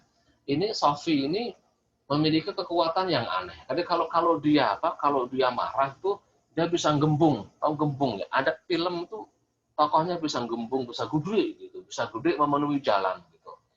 Itu Rasulullah SAW sempat khawatir kalau itu adalah Dajjal. Sempat beliau ngintip Sofi atau Ibnu Sayyad ini, ngintip, dikiranya adalah Dajjal, akhirnya terus ketemu, diajak komunikasi, terus Rasulullah diuji, ternyata ujiannya tadi tidak lulus. Kalau itu Dajjal, pasti lulus, ternyata bukan Dajjal. Makanya ketika Umar bin Khattab minta izin, ya Rasulullah biar tak lulus saja. Kata Rasulullah, kalau dia memang benar Dajjal, dia nggak akan bisa melawan aku, kata Rasulullah SAW. Aku masih ada, jangan khawatir. Tapi dia bukan malah kalau bukan Dajjal ya nanti repot. Nah suatu saat si Sofi atau Ibnu Sayyad ini pernah ngobrol dengan para sahabat, bukankah Rasul mengatakan bahwasanya Dajjal itu nggak masuk Madinah? Iya, lah aku lahir di Madinah, kata Sofi ini. Aku berarti bukan Dajjal. Cuma memang dia kayak yang dari turun-turunan itu dimanfaatkan jin gitu. Jadi punya kekuatan yang aneh, punya kekuatan yang kayak bahasa kita kayak kekuatan supranatural atau apa namanya, bisa menggabungkan diri atau apalah. Seperti itu. Tapi itu bukan Dajjal. Makanya Rasul melihat-lihat. Berarti Dajjal itu punya kekuatan, gitu. Punya kekuatan, mungkin bisa berubah wujud, bisa berpindah-pindah. Seperti itu. Dari kita mengkompromikan, mengkolaborasikan hadis-hadis yang ada. Jadi Dajjal itu sudah ada, tapi di mana dia, ya wallahu a'lam. Di negara mana sekarang ini juga wallahu a'lam bishawab. Kalau munculnya nanti akan di Asfahan, ya daerah Irak nanti munculnya. Ya nanti ada bahasan sendiri tentang Dajjal, itu ada bahasan sendiri. Tapi itu masih lama ya, masih lama. Nunggu dulu ada khilafah ala manhajin buah dulu, nunggu dulu Imam Mahdi dulu juga nunggu dulu nanti agama Islam itu menyebar ke penjuru dunia, hampir ke seluruh dunia, itu nunggu dulu, masih lama sepertinya. Wallahu a'lam bishawab. Terus apalagi tadi itu, kalau ya udah kejawab ya, apakah benar itu lahir dan hidup sekarang? Iya, sudah ada.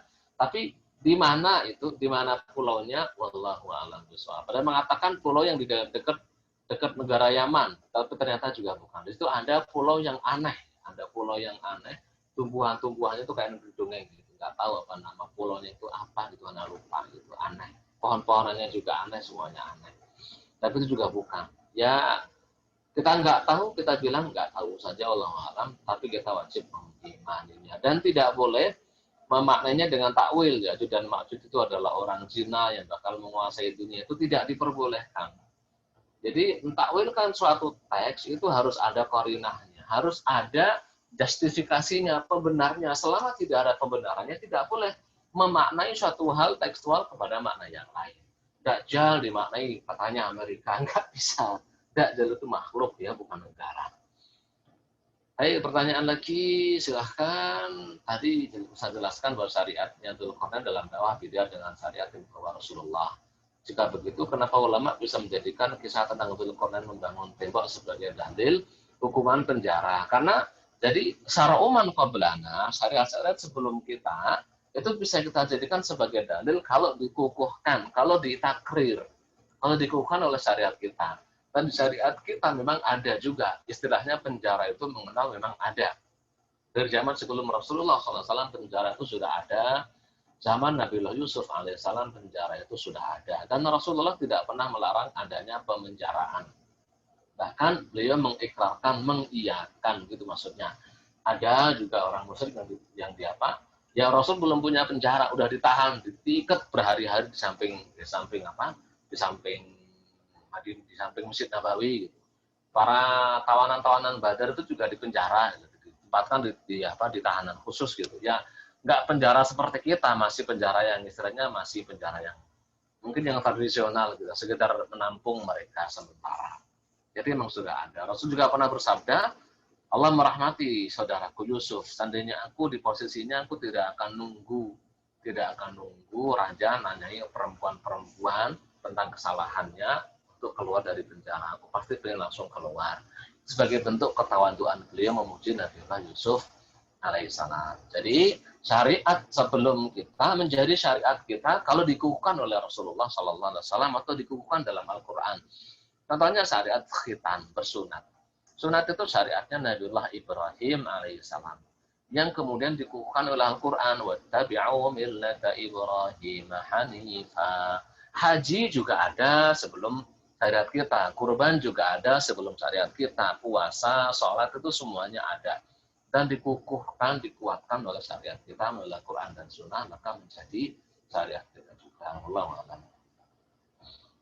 Apakah ada waktu yang eksplisit kapan turunnya Ya'juj dan Ma'juj? Ini mal mas'ulu anha bi'a'lama minas sa'il. Jadi yang antum tanyai, yang bertanya dan ditanya sama-sama bodoh, sama-sama tidak tahu. Karena tidak tahu, tidak perlu kita merekayasa, mencari-cari dengan hadis-hadis dhaif, hadis-hadis palsu. Katanya berumat muslim cuma 1.500 tahun lah, katanya kiamat tahun 1.500-an Hijriah lah, apa itu semuanya tidak ada dasar. Jadi kalau ditanya tentang hal itu, kita bilang ya wallahu wa rasuluhu a'lam. Allah dan Rasulnya yang tahu. Rasul ditanya tentang kiamat saja, Rasul mengatakan Allahu a'lam, nggak tahu. Masa kita ditanya tentang kiamat kok kita jawab tahu. Ya'juj dan Ma'juj, kalau kita sudah tahu kapan keluarnya, berarti kita bisa memprediksi kiamat dengan 90% akurat. Karena kiamat kita tidak bisa prediksi ya. Kita tak tahu kapan Dajjal muncul, kapan Nabi Isa turun, kapan Ya'juj dan Ma'juj juga turun, nggak ada yang tahu. Satu lagi Pak Ustaz, tafadhol Pak Cecep, saya pernah baca buku yang menyerupai cerita Ya'juj dan Ma'juj. Di sana tertulis Gog dan Magog. Apa ya kalau salah, karena baca bukunya sudah lama. Bukunya minjem, maka kita tidak masalah kalau meyakini cerita tersebut terus sambungkan dengan cerita Ya'juj dan Ma'juj. Karena nggak tahu itu Gog Magog itu nggak tahu ya, nggak tahu. Belum pernah baca ceritanya ya, belum pernah baca ceritanya. Kalau antum tahu bukunya, ada PDF-nya, kirim aja ke Ana, nanti anak teliti, gitu, anak baca, terus di selaras nggak dengan cerita Ya'juj dan Ma'juj. Kalau selaras mungkin itu Ya'juj dan Ma'juj dengan dalam bahasa lain saja. Tapi kalau enggak berarti mungkin cerita yang lain. Wallahu a'lam. Ada lagi? Masih ada lagi tadi. Siapa ini? Abu Raihan ya. Abu Raihan. Assalamualaikum. Waalaikumsalam warahmatullah. Pernah dengar ada juga keturunan Nabi Adam yang keluar dari punggung sebelah kiri dan kanannya. Apakah masih ada? Masih ada keturunan tersebut. Maksudnya keluar dari punggung kanan kiri di mana dia? Gak tahu aneh itu. Keluar dari punggung kanan, punggung kiri. Kalau hadis, Nabi Adam melihat ke kanan, senyum, karena keturunan yang masuk surga, ya hadis sahih. Kalau melihat ke arah ke kiri, nangis. Kenapa? Karena melihat keturunannya yang di neraka, iya itu hadis sahih. Tapi bukan berarti keturunan yang keluar dari punggung kanan, punggung kiri. Enggak. Kalau yang antum tanyakan adalah surat Al-A'raf, itu maksudnya Allah Subhanahu wa Ta'ala itu mengeluarkan nasmah, calon-calon roh gitu ya. Calon-calon roh dari seluruh keturunan Nabi Adam alaihissalam itu di zaman di alam roh dulu sudah dijanji. Kita ini sudah dijanji, disumpah setia. Disumpah setia oleh Allah Subhanahu wa Ta'ala untuk menyembahnya. Itu di alam roh zaman dulu. Iya, itu yang disebutkan dalam surat Al-A'raf. Wallahu a'lam bishawab. Ada lagi sepertinya, apa bedanya Ya'juj dan Ma'juj? Itu kabilah saja gitu. Kabilah namanya Ya'juj, atau satu bangsa namanya Ya'juj, satu bangsa lagi namanya Ma'juj. Tapi mereka tipikalnya sama, mereka perusahaan tinggal di satu bangsa, satu negara yang akhirnya dikurung oleh Dzulqarnain hingga sekarang. Ini kurungannya belum selesai. Walau a'lam bishawab. Kalau ada yang mau langsung, silakan. Di luar tema, siapa ini? Bapaknya anak-anak. Bapaknya anak-anak. Roni, silakan Roni. Apakah semua sufi itu sesat? Enggak. Apakah semua sufi itu sesat? Enggak. Tinggal dilihat dulu. Kita sebelum berdiskusi dalam suatu tema, kita sepakat dulu sufi itu apa. Kalau maknanya sufi adalah orang-orang yang berusaha mendekatkan diri pada Allah Subhanahu wa Ta'ala dengan ibadah-ibadah semampunya dia.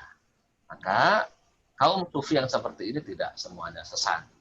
Tidak semua kaum sufi itu sesat.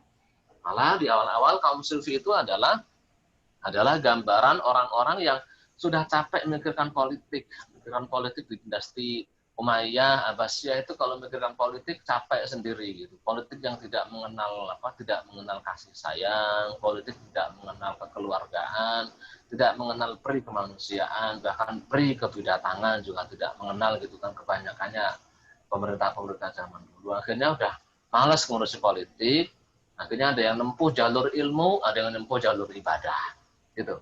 Nah, jalur ilmu itu akhirnya mereka ya ada disebut muhaddis, fuqaha, usuli, mufassir, mujtahid, muqallid, itu jalur ilmu.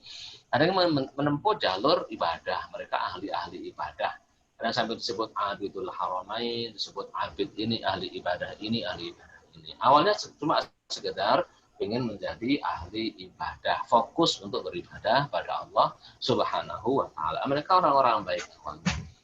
Sampai kemudian muncul pemahaman-pemahaman ketika mencampur adukkan antara peribadatan ini dengan keyakinan-keyakinan dari banyak pihak gitu. Dengan keyakinan orang-orang Batiniyah, keyakinan orang-orang Yunani dicampur dengan filsafat, campur ilmu kalam, akhirnya ada sebagian orang-orang sufi yang melenceng. Ada sebagian orang-orang sufi yang melenceng, tapi tidak semuanya orang sufi itu sesat. Bahkan yang getol memerangi sufi ya, yang sesat itu Ibnu Taimiyah, beliau mengatakan ya tidak semuanya orang sufi itu sesat. Kuburannya Ibnu Taimiyah itu juga di pekuburan orang-orang sufi seingat saya ya. Jadi Ibnu Taimiyah itu juga dikuburkan di kuburan khusus orang-orang sufi. Jadi kita memukul rata semua orang sufi itu sesat, itu bukan objektif, itu tidak objektif, kita tidak adil, dan itu bertentangan dengan firman Allah, innallaha ya'muru bil 'adli wal ihsan. Allah memerintahkan berbuat yang adil dan berbuat baik.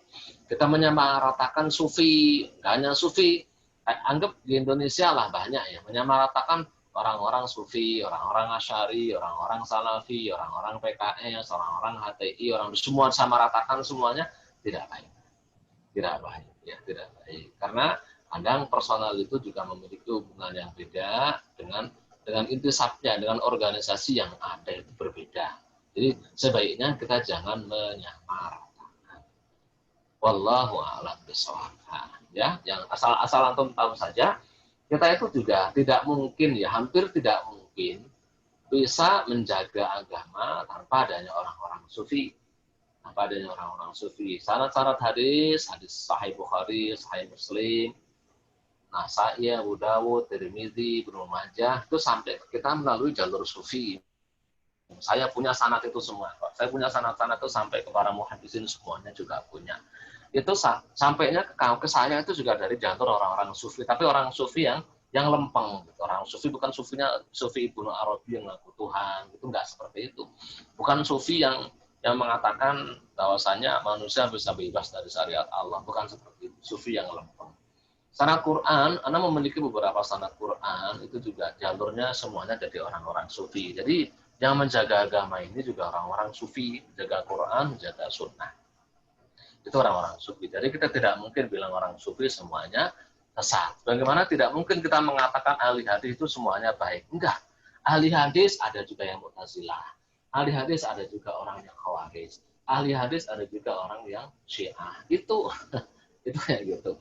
Sebagaimana tidak mungkin kita mengatakan semua yang hafal Quran itu berarti semuanya orang baik. Enggak. Yang bunuh Sayyidina Ali bin Abi Thalib itu ahli Quran, baca Qurannya, hatam berkali-kali, qiyamul lailnya juga bagus, orangnya hafal Quran, orang-orang Khawarij. Tapi mereka menghalalkan darah sesama Muslim. Ya, seperti itu.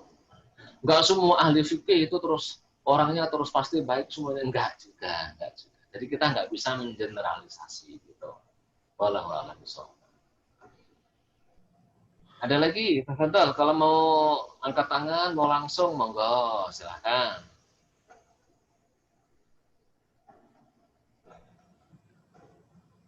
Nggak ada ya, alhamdulillah. Kalau nggak ada, semoga menjadi manfaat, jadi ilmu yang bermanfaat buat anak dan untuk semuanya, berkah di dunia dan akhirat. Semoga Allah Ta'ala lindungi kita. Bisa ketemu lagi di pertemuan yang akan datang. Insyaallah kita bisa menyelesaikan tafsir surat Al-Kahfi. Wallahul muwaffiq ila aqwamit thariq. Sampai akhir, mohon dimaafkan kurang lebihnya. Wa'afu minkum. Wassalamualaikum warahmatullahi wabarakatuh. Waalaikumsalam warahmatullahi wabarakatuh. Terima kasih atas penjelasannya. Dan minggu ini kita telah menyelesaikan tafsir surat Al-Kahfi dari ayat 83 sampai dengan ayat 98 yang menceritakan tentang Dzulkarnain. Semoga ini semakin mengukuhkan keimanan kita terhadap ayat-ayat Allah. Baik, kita tutup aja pengajian mingguan Khalid bin Walid untuk pekan ini. Insya Allah kita ketemu pekan depan. Mari kita sama-sama membaca hamdalah, alhamdulillahirabbil alamin, dan kita baca surat ayat atau doa penutup majelis. Subhanaka Allahumma wa bihamdika. Baik. Baik teman-teman, Assalamualaikum warahmatullahi wabarakatuh. Terima kasih atas perhatiannya semua. Allah khair, ikhwah. Pamit ya. Terima kasih Ustaz. Terima kasih Pak Ustaz. Afwan. Kron. Jazakallah khair Pak Ustaz, panitia, Pak Budi, Pak Jaki. teman-teman semua. Insyaallah Pak Jaki. sehat walafiat. Amin. Syukran Amin. katsir.